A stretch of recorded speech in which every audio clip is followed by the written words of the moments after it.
Okay. Hello. So this past year we've been living through a once in 100 years pandemic, or at least that's what we certainly hope. The speed with which we powered down the economy was unprecedented, and while we have suffered and lost much over the past year, the efficiency and speed with which we have rolled out the vaccinations, even surpassing President Biden's own initial and I might say ambitious goals, has meant that the United States has made tremendous progress at curbing the virus. As a result, we are in the midst of restarting this economy in earnest, and we're making good progress in doing so. However, we must keep in mind that an economy will not heal instantaneously.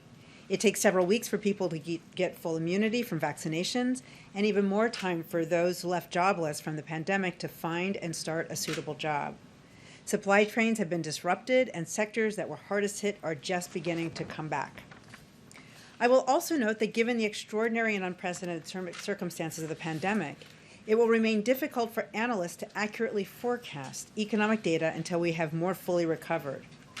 For example, in just one day, we now anticipate an oversupply of masks and an undersupply of lipstick. I don't know about you guys, but that's what I thought of this morning. In all seriousness, different sectors of the economy will come back online at different times and at different paces.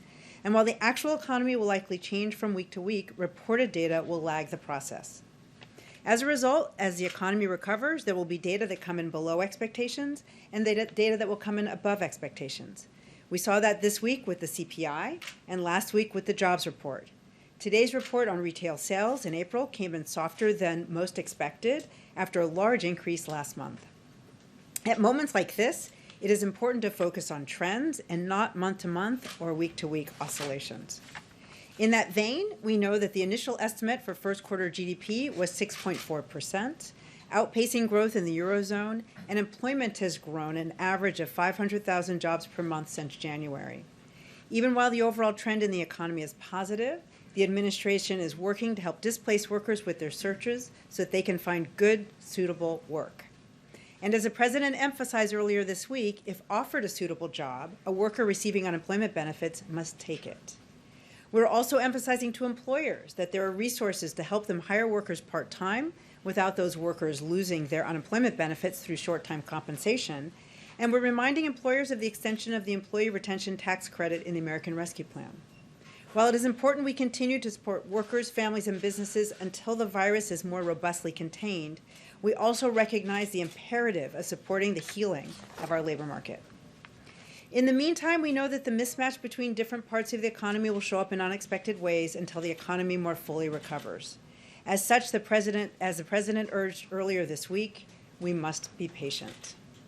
At the same time, we cannot forget that the longer-term structural problems our economy faces as well. The Council of Economic Advisors released an issue brief just yesterday on the economic framework underlying the American Jobs Plan and the American Families Plan. Addressing these structural issues is so important to ensuring a strong economic future for our country, and that's why I'm so incredibly proud to be a member of the American Families Plan Cabinet, which was the original reason for me to be here today.